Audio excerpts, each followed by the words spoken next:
alamin. Allahumma salli wa barik ala sayyidina Muhammadin wa ala alihi wa sahbihi ajma'in. Izhad fid dunya tuhibbukallah wazhad ma indan nas tuhibbukan nas. Berzuhudlah kamu di dunia ini, tentu Allah akan mencintaimu. Dan berzuhudlah kamu dengan apa-apa yang dimiliki oleh manusia, tentu manusia akan banyak yang senang sama kamu. Makna daripada zuhud itu adalah tidak mencintai harta di dalam qalbu. Tidak senang harta di dalam qalbu. Tidak rakus dengan harta di dalam qalbu. Hartanya diletakkan di saku. Uangnya diletakkan di saku. Uangnya diletakkan di tas. Diletakkan di lemari. Diletakkan di ATM. Tidak pernah uang itu menyentuh hatinya. Hartanya diletakkan di rumah. Asetnya diletakkan di pom bensin, di supermarket, minimarket, di PT, di CV, di UD dan lain sebagainya. Izhad fi dunya, berzuhudlah di dunia. Tuhibbukallah. Kalau kita ini tidak rakus harta, yang dipikir tidak pernah uang, yang dipikir tidak pernah harta benda, Allah akan senang kepada kita. Karena dibalik seseorang mencintai harta, ra'su kulli khati'ah, hubbud dunya, ra'su kulli khati'ah. Senang harta, mencintai harta, ra'su, pokok, sumber, kulli khati'ah, setiap perbuatan-perbuatan jelek. Kenapa ada seorang istri cerai sama suami, ujung-ujungnya ada orang ketiga, Mas Eko. Ujung-ujungnya di keluarga mereka ada hadir namanya Mas Eko. Bukan Eko tetangga kamu, tapi Mas Ekonomi. Dunia, harta benda. Gara-gara seorang istri yang menuntut suaminya harus begini, begitu. Mas, tetangga kita baru nikah 2 tahun udah bisa beli mobil, kamu sepeda motor otok-otok. Mas, tetangga kita baru nikah 3 tahun sudah bisa membuat rumah mewah megah. Kita ini sudah berpuluh-puluh tahun. Mas, tetangga kita itu perhiasannya, kalungnya, sampai sekarang gelang saya masih karet. Mas, tetangga kita keramiknya sudah dari marmer dari Jerman. Kita ini masih seperti ini. Gara-gara seorang istri yang menuntut suami urusan duniawi, pada akhirnya terjadi percekcokan, berakhir dengan pertalakan. Seorang teman, dulu teman dari playgroup nyampe TK, nyampe SD, SMP, SMA, nyampe kuliah, nyampe sudah berkeluarga, hanya urusan hutang piutang. Pertemanan yang begitu lama hancur berkeping-keping hanya gara-gara urusan hutang. Temennya janji hutang 1 minggu, tapi dikehendaki oleh Allah 1 minggu temannya belum mampu untuk membayar. Pada akhirnya SMS yang terus, WA yang terus, telepon yang terus, dibuat ke area anjing kau. Kamu itu ketek gitu dan lain sebagainya. Suara kebun binatang, nama-nama kebun binatang disebut semua. Kecuali orang hutan. Disebut semua. Seakan-akan begitu lama dia berteman, seakan-akan tiada manfaat setelah hanya ada urusan utang piutang, padahal urusan utang terima 1.000. Cuman 100.000 meretakkan pertemanan yang begitu panjang dan lama. Dulu di waktu mondok bareng, seakan-akan seperti Juli dan Julie. Seperti Romeo dan Julie.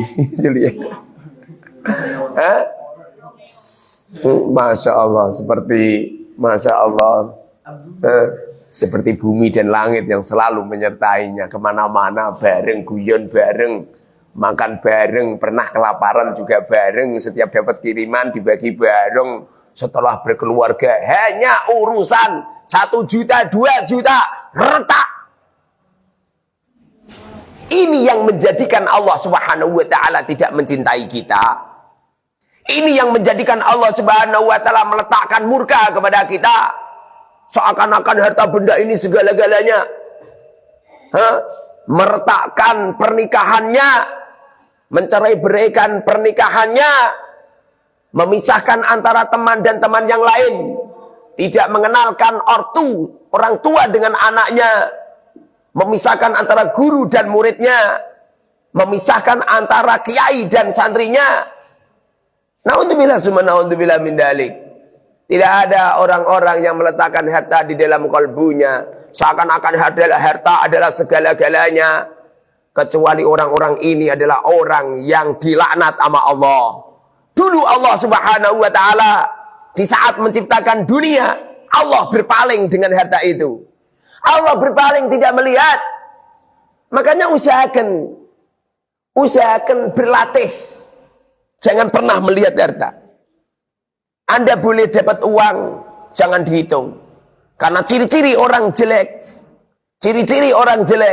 yang diancam oleh Allah Subhanahu wa taala dengan neraka wel, yang telah dilaknat oleh Allah Subhanahu wa taala di dalam firman-Nya, wailul likulli humazah, wailul likulli humayatin alladhi jama'a malan wa 'addadah yahsabu anna malahu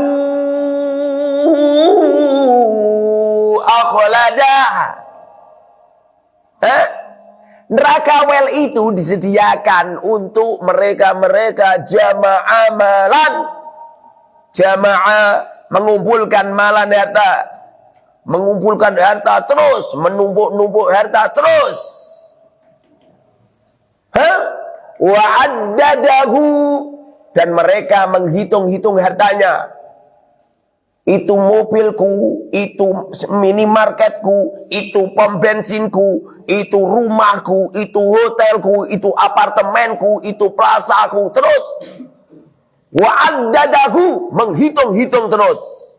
Yahsabu annama lahu akhladahu, mengira harta benda itu akan mengekalkan dirinya. Mereka seakan-akan dengan banyaknya harta, merasa harta itu mampu untuk memudahkan meremajakan dirinya, tidak bisa tua renta. Seakan-akan dengan harta itu mampu untuk mengikat gigi-giginya, tidak bisa rontok. Untuk menjamin jasad-jasad mereka tidak bisa mengerut. Untuk menjaga mata mereka tidak bisa rabun. Untuk menetapkan nyawa mereka selalu ada di organ tubuhnya. Betapa banyak di luar sana orang-orang kaya, miliarder, triliuner, bahkan Qarun yang harta bendanya banyak. Pekerja membawa kunci saja itu ada orang banyak itu. Yang bawa kunci itu ada berapa orang gitu. Yang bawa kuncinya saja loh. Itu kalau kunci gudang-gudangnya itu dibawa, saking banyaknya dipikul orang banyak yang bawa. Harta bendanya berlimpah. Apa yang terjadi pada Qarun dan kawan-kawan? Apa yang terjadi dengan mereka-mereka? Jangankan mereka yang ahli maksiat, yang tidak pernah menyembah kepada Allah Subhanahu wa taala, nabi sekalipun, rasul sekalipun, walaupun mereka kaya, pernah berkuasa di dunia ini, pernah berkuasa bainal masyriq wal maghrib, tumbang semua. Di mana Nabi Sulaiman yang kaya raya pada akhirnya pun tumbang? Di mana mereka-mereka yang miliarder triliuner yang seakan-akan pulau-pulau itu mampu untuk membelinya? Tapi satu ini mereka tidak mampu untuk membelinya. Jangankan membeli, bacangi mengikatnya pun tidak mampu. Itu adalah roh yang diletakkan oleh Allah di jasad manusia. Sekalipun mereka mengatakan, Ana Rabbukumul A'la, aku adalah Tuhan kamu semua. Pada akhirnya mereka pun tumbang. Tidak ada satupun di antara mereka yang masih ada di muka bumi ini. Tumbang mereka. Dengarin ini. Makanya jangan letakkan harta benda di dalam kolbu kita. Letakkan harta benda jangan di kolbu kita. Saya berlatih sudah lama. 21 tahun saya di Al-Mubarak. Menggulati pondok pesantren Al-Mubarak ini. Saya berusaha tidak megang uang. Uang saya berikan sama tukang dan saya berikan sama istri. Dan sebagian kami sedekahkan. Setiap hari. Saya tidak punya dompet khusus. Biasanya kalau ada orang berlente, jangan berlente lah. Kalau ada orang baru punya duit sedikit aja, sudah kemana-mana pakai dompet besar ya.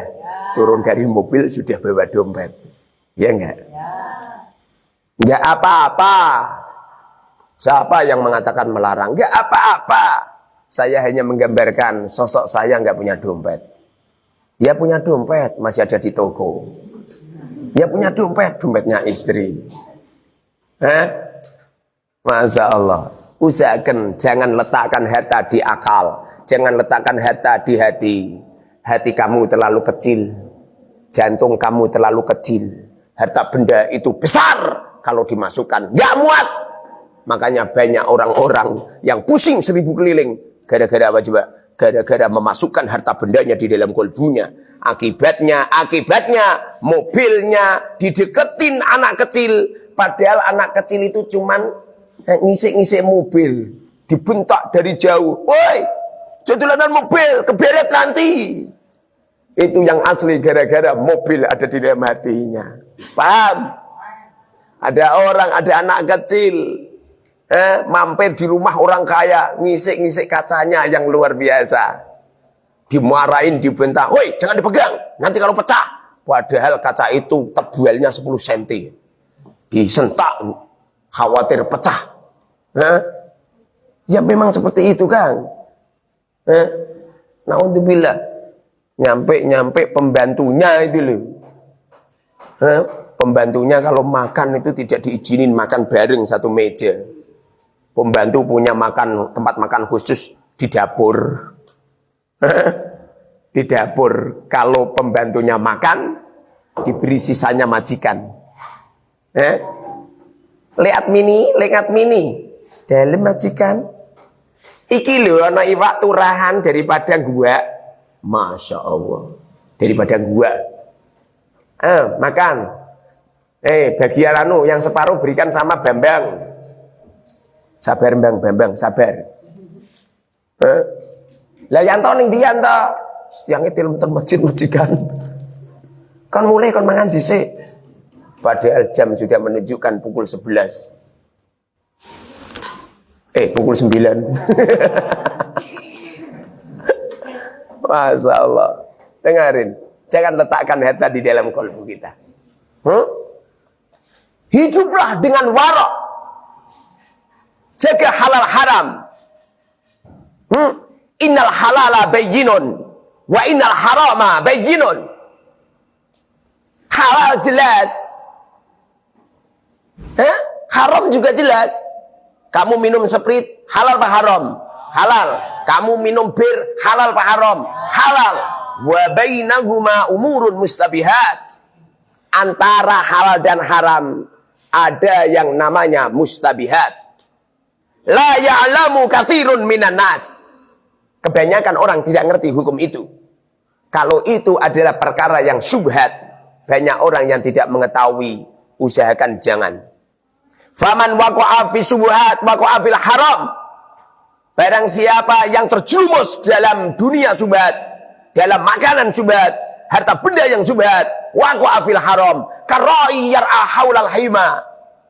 Mereka akan terjerumus dalam keharaman, karai, sebagaimana orang yang sedang mengembala. Ada orang mengembala kambing, haulal hima, ngembelanya di samping tanaman. Walaupun kepalanya kamu pegang itu kambing. Tapi suatu saat kamu akan lengah, pada akhirnya kambing itu nyerobot makanan. Paham? Jangan pernah deket-deket dengan sesuatu yang haram. Ustadz, saya buka HP ini Ustadz, lihat cewek-cewek, saya pengen menghukumi Ustadz. Kalau seperti ini haram, jangan Pak D. Jangan, bahaya. Nanti bisa ada bantal-bantal yang robek gara-gara itu. Keramik-keramik yang pecah gara-gara itu. Dengerin ini. Jangan. Kara'iyar ahaulal hima. Perkara-perkara yang syubhat, jangan. Di antara perkara syubhat adalah harta pemerintah. Kecuali kalau panjenengan menjadi seorang pejabat, menjadi seorang pegawai negeri, tidak masalah. Karena itu ada jasa. Kamu gunakan silakan, karena kamu punya keluarga. Dulu Sayyidina Abu Bakar, di waktu menjabat menjadi Amirul Mukminin, beliau tetap bekerja. Lalu suatu ketika diingatkan sama seorang sahabat, "Ya Abu Bakar, bagaimana panjenengan ini kok masih tetap kerja?" Apa kata Abu Bakar? "Saya punya keluarga. Saya harus mencarikan nafkah keluarga." Pada akhirnya Sayyidina Abu Bakar dipikirkan nafkahnya dengan gaji negara. Ini boleh. Yang kurang baik itu apabila kamu itu tidak menjadi pegawai negeri, kemudian senang mengajukan dana sosial, mengambil dari harta negara. Karena harta negara adalah harta yang syubhat. Harta yang ma bainal halal war haram. Minum-minuman keras ada pajaknya. Ya enggak? Ada koruptor ketangkep, langsung dimiskinkan. Padahal harta yang dimiliki tidak semuanya dari haram, dari korupsi tidak. Ada harta-harta yang dimiliki. Tempat lokalisasi, tempat hotel-hotel yang dibuat mesum, tempat-tempat karaoke, banyak yang ilegal, mendapatkan perizinan dari pemerintah. Matikan caranya, matikan. Banyak yang mendapatkan perizinan dari pemerintah. Uangnya masuk ke negara. Dengerin. Bila mana kiai kencing sambil berdiri, apa yang terjadi coba? Santri kencing sambil berlari. Paham? Bagaimana jikalau pondok pesantren sudah tidak hati-hati halal haram? Bagaimana pondok pesantren bila sudah tidak hati-hati halal haram? Seneng ngajuke proposal. Pada akhirnya berdiri bangunan-bangunan mewah megah dari hasil ngemis dari pemerintah. Apa yang terjadi? Bukan haram, halal. Bukan dosa, halal. Tapi itu adalah harta syubhat. Faman waqa'a fi syubhat waqa'a fil haram. Barang siapa yang terjerumus dalam syubhat, waqa'a fil haram, maka mereka akan terjerumus dalam keharaman. Paham? Di Al-Mubarak semua bangunan 0%, tidak ada 1% pun dari dana pemerintah. Semoga bisa istiqomah. Tidak cuma saya saja, tapi kamu semua.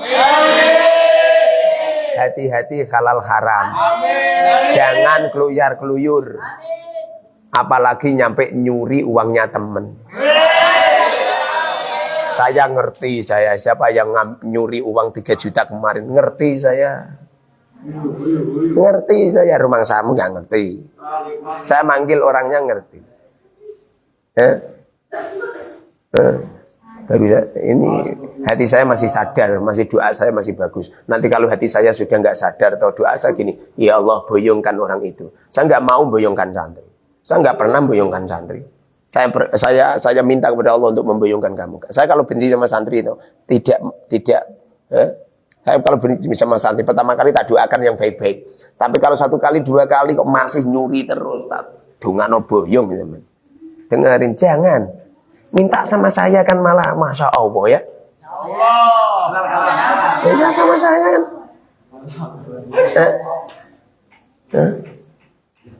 Yang Pak Suroto nggak pernah punya uang aja,